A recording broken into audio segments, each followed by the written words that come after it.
Kalau ada satu kata yang bisa menghubungkan antara Sya'ban, Ramadan, Syawal dan Dzulhijjah lebaran haji, kata itu adalah silaturahmi. Hadirin, dari mana kesimpulan itu terjadi? Bisa kita ambil tarik kesimpulan itu. Mari lihat Sya'ban, di tengah Sya'ban ada namanya nisfu Sya'ban. Baginda Nabi katakan bahwa pada malam nisfu Sya'ban Allah turun memantau kita untuk menebarkan ampunan. Yattali Allah ila jami'i khalqihi fayaghfiru li jami'i khalqihi. Allah turun memantau kita mengampuni semua makhluknya. Illa li musyrikin aw musyahid. Dua saja yang tidak mendapatkan ampunan nisfu Sya'ban. Yang satu adalah orang yang musyrik menyekutukan Allah Subhanahu wa taala. Yang kedua aw musyahid, atau orang yang masih senang berantem, yang masih memendam permusuhan di antara saudaranya. Hadis ini sahih, akan disahihkan oleh Al-Albani sekalipun. Hadirin, jadi kalau kita masih memendam rasa benci, permusuhan terhadap sesama pada pertengahan nisfu Sya'ban, setengah bulan menjelang Ramadan, kita tidak akan mendapatkan ampun. Maka pesan universal dari Sya'ban, satu di antaranya adalah menjaga silaturahmi, menjalin hubungan baik antara kita semua manusia. Satu. Lalu apa hubungannya dengan Ramadan? Setelah Sya'ban kita ketemu Ramadan. Sepanjang Ramadan kita dilatih untuk mengendalikan diri, memanage hawa nafsu. Sebab Ramadan itu sendiri kita punya kewajiban untuk berpuasa. Puasa itu al-imsa'an sekaligus al-imsa' bi. Menghindar diri dari, menjauhkan diri dari segala yang tidak sepatutnya dilakukan oleh yang berpuasa, sekaligus berpegang teguh pada. Orang yang berpuasa pasti mampu mengendalikan hawa nafsunya dengan puasa sebenar-benarnya puasa. Orang ini pasti akan mampu mengendalikan hawa nafsunya. Satu di antaranya, dia tidak akan mengajak berantem dengan sesama saudaranya. Dia menjadi pribadi yang lapang jiwanya, menjadi juru damai, menjaga keharmonisan di sekitarnya. Ini pesan puasa. Al-imsak an, menjaga diri dari yang tidak wajib, tidak perlu dilakukan. Sekaligus al-imsak bi, berpegang teguh pada.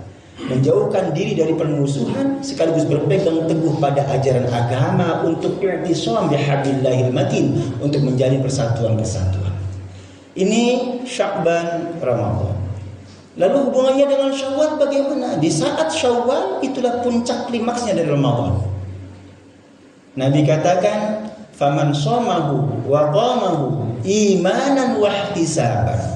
Siapa yang sudah berpuasa puasa Ramadan dengan sebenar-benarnya puasa, wa qamahu qiyamu Ramadan, dengan qiyamu Ramadan sebenar-benarnya qiyamu Ramadan, dengan dasar iman dan ihtisaban, berharap ridha Allah sekaligus penuh perhitungan, maka Nabi katakan kharaja min dzunubihi kayaumi waladathu Orang yang seperti ini, yang benar puasanya, baik puasanya ini, dia seakan-akan keluar dari Ramadan seperti terlahir kembali dari rahim ibunya.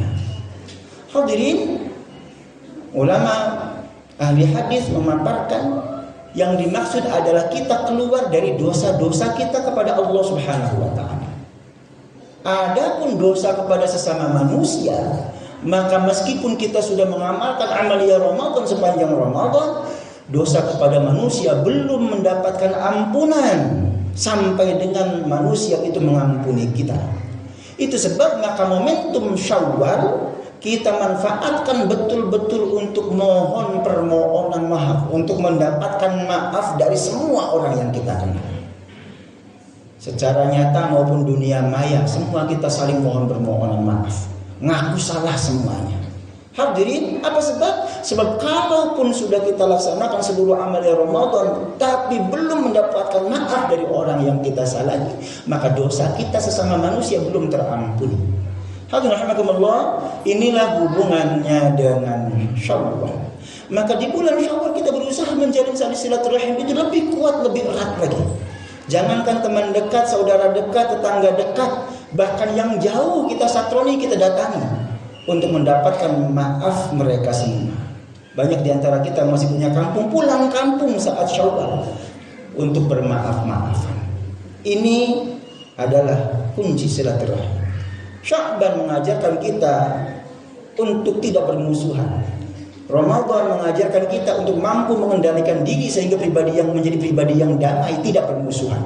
Syawal konkretnya lagi kita menjalin silaturahim itu lebih baik lagi, lebih konkret lagi melalui yang kita sebut momentumnya, upacaranya, yakni halal bihalal.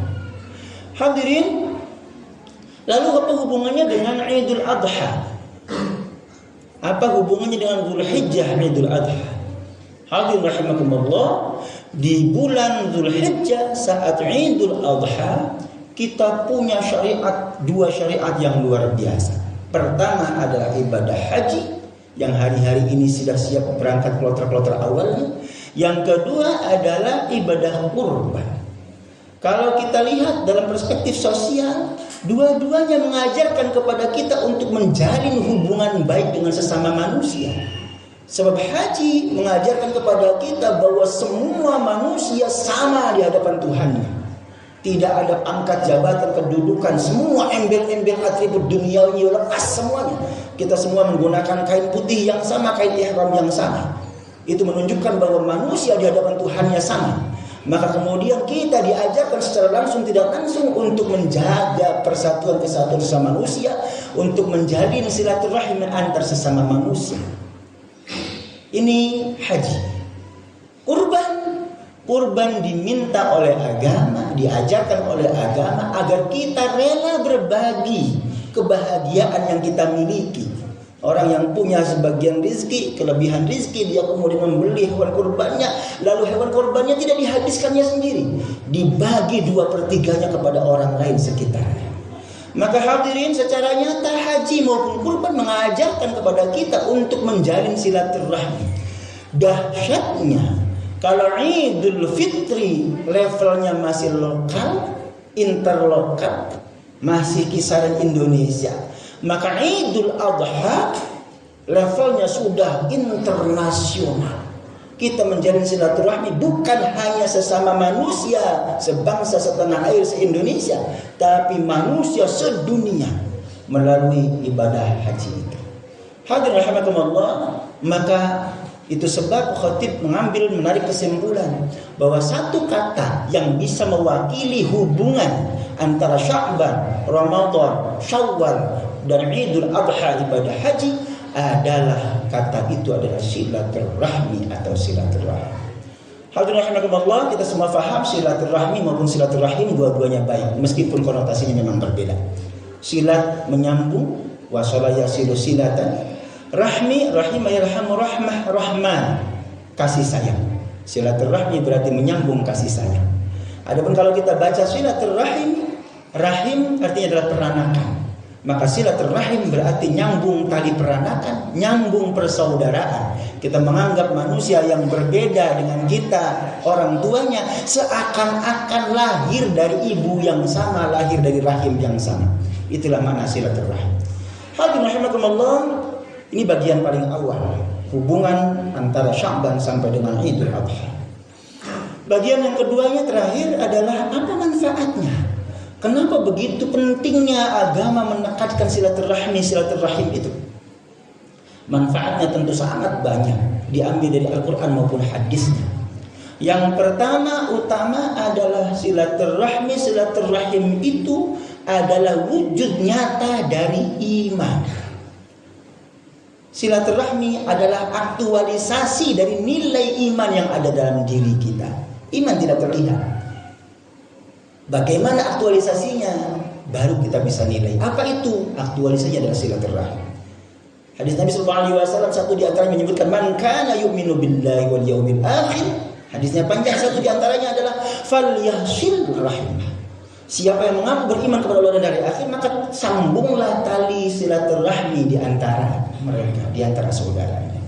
Mafhum mukhalafahnya, kalau ada di antara kita yang tidak suka menjalin silaturahim berarti kita belum sungguh-sungguh beriman. Ini yang pertama.